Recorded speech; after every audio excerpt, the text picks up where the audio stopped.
Welcome to Take Off Your Shoes. My name is Reverend Marie Duquette. I'm an ordained minister in the Lutheran tradition, and I believe that where my story, your story, and God's story meet, there is holy ground. The Holy Gospel according to Matthew, the 24th chapter.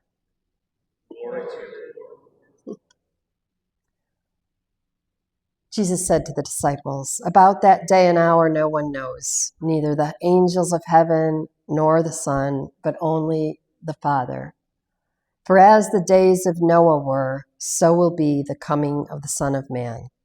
For as in the days before the flood they were eating and drinking, marrying and giving in marriage, until the day Noah entered the ark, and they knew nothing until the flood came and swept them all away, so too will be the coming of the Son of Man.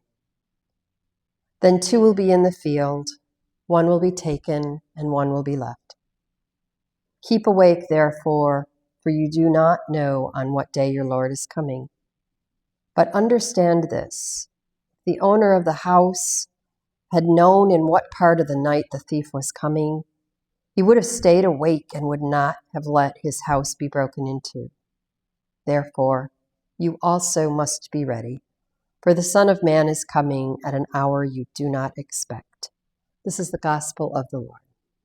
Praise to you, Christ. Please be seated.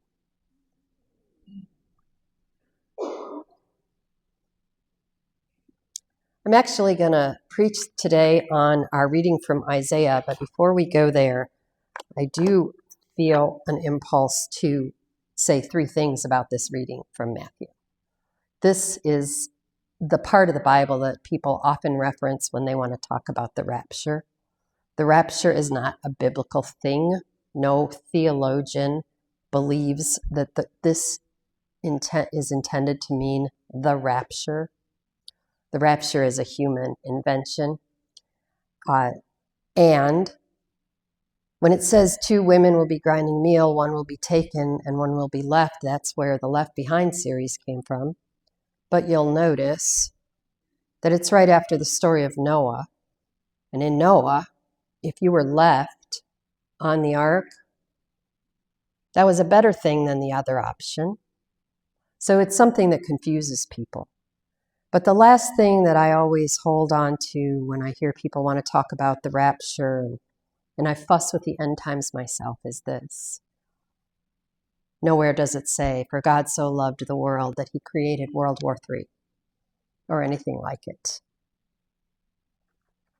And so we hold on to hope. Let's take a look at Isaiah, the 2nd chapter. Oh, I did write a little ditty for you. I took the 4 readings together, and I was wondering if during this year I could come up with something short that summarized the 4 readings, because I don't always preach on all of them. In fact, I rarely do. But they seem worth mentioning. So here's what I have for our 4 readings today. In order, this is what they said. Don't war, don't fight. Go to church, you know the way. Stay awake all night. Jesus is coming, no ETA.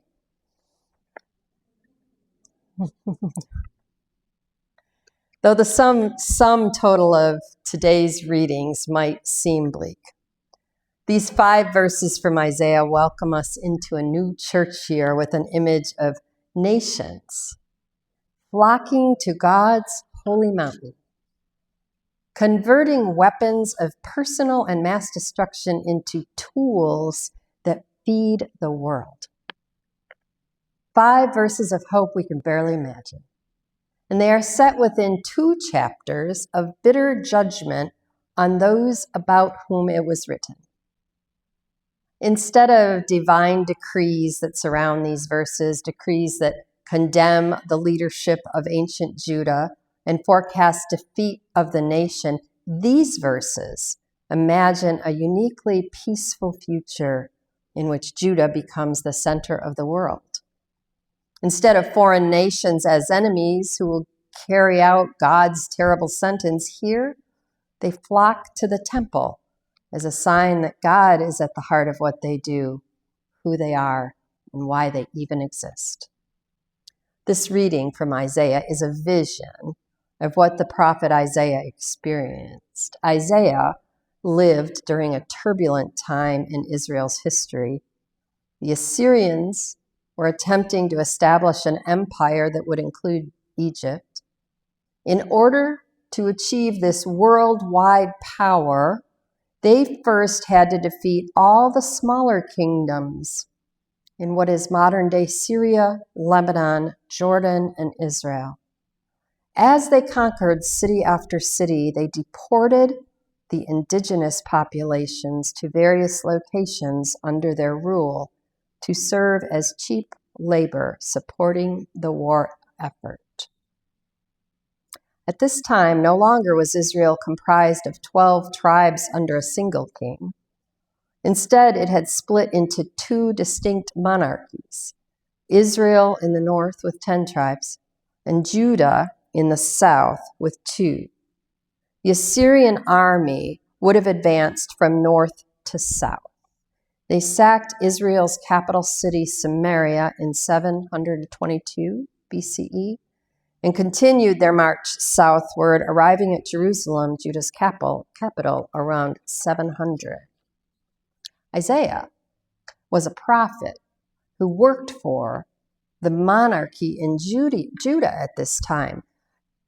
Although Assyria defeated almost every city it besieged, Jerusalem escaped this fate because of a civil war in Assyria's capital that required the army to return home. The people of Jerusalem saw this as a miracle. Their God had saved them, due in part to Isaiah's intercession on their behalf. These verses may reflect that immediate period of joy as those inside the besieged city watched the enemy pack up their beasts of burden and march back north. Certainly, that would have been an occasion for joy and wonder and praise to their God. Why not dream big in such a moment? They never saw that coming. Isaiah 2, 1-5 asks us to listen to a prophetic voice that magnifies this miraculous moment. Isaiah sings, "If you think that was amazing, just wait. Someday, these very same enemies will return here to the city, not in hostility and violence, but in humility and kindness." Note that the nations come back because they realize that Israel's God is the source of wisdom. They return to learn. And as they learn, the audience's imagination is let loose. Imagine what we could do, the prophet seems to say, if we lived in a world where there were no more wars, if we lived among people with shared values and a shared humility. Imagine. And don't we all do just that? What could we do with all the money and resources, natural and human, that we spend on active and anticipatory wars? You might have heard about this, but if you haven't, it's something to behold. Shane Claiborne, a Christian writer and evangelist, his latest venture, which he started a couple of years ago, is that he's collecting guns with different churches, and they are literally beating them into plowshares. You can go on his site and see it, Shane Claiborne, and he keeps a running total of how many they have so far beat into plowshares. When we imagine the bells that ring out during Advent and Christmas, we tend to think of jingle bells, sleigh bells. But the ringing referenced in Isaiah is the sound of swords being beaten into plowshares. Imagine a sledgehammer and an anvil. A ringing that is far harder on the ears, but far easier on the heart and soul. A ringing that would take a lot more physical effort than a jingle bell, but give you long-lasting peace. It's a ringing that signals relief to a people under attack. It ushers in war no more. In front of the United Nations building in New York City is a massive statue of a sword being beaten into a plowshare for all people, for all faiths and no faith, to hold on to the vision. The book of Isaiah does not stay in this vision of peace and hope for very long. After 5 short verses, the prophet's vision dissipates and the same old human folly enters back in. We are creatures of habit, are we not? These verses are more than a commercial break in the action. They keep hope alive over the course of centuries, even when the darkest days remain. Remember what he said? The flavor of the vision tastes sweeter set amid the bitterness of their reality. Advent provides room for the conflicted feelings that many of us feel about the future that God intends for us individually and collectively. On the one hand, the Christmas journey is not the story of a baby. It's an epic of hope in the form of deep tragedy when you look at the whole story. Joseph's feelings of fear, acceptance, and joy map out the emotions we will witness as the story unfolds, but not yet. The emotions tied to the temple, which for its audience was a concrete, literally, representation of God's real presence among the community, resonate with a stubborn assertion that what we see now is not the whole story, whether it is a temple that has lost its glory or a baby in a backwater town. If these cannot be sites of hope, then hope is not possible. Many times within our churches, we tend to validate the hope and filter out despair. It is almost as if we talk about despair, we are being unfaithful. Yet I know that I am not alone in dreading watching the news anymore, whether it is local, national, or global. The events we are witnessing choke out hope in record time. But today, Isaiah reminds us that if we can afford to build weapons, then we can choose instead to feed the nations, metaphorically and literally. Whether our weapons are missiles or missives, warheads or words, we can choose which to build. Armies that destroy each of us, or sacred sites that feed all of us. Today, we gather as congregations everywhere that are not blind to tragedy, disappointment, and despair. And still, we choose to be right here. We choose to return to the place where we learn, where we find community, where we engage with one another and continue our stories together, where we serve others.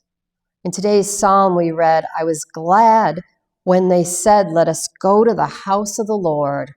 I was glad when they said, let us go to the house of the Lord at its best. The church, the temple, the synagogue, the mosque are places where people come to begin again, to labor together in love, to step out of the harsh reality that is life in 2025 and into a place of promise and possibility, a place to which we recommit every year, knowing that this is a place of new beginnings and second chances that do not dismiss where we have been, but look with hope to the future into which God is leading us together.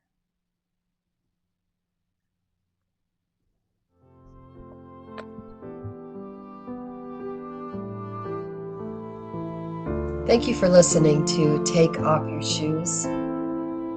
Let me send you out now with this blessing. May God give you the grace never to sell yourself short, grace to risk something big for something good, and grace to remember the world is now too dangerous for anything but the truth and too small for anything but love.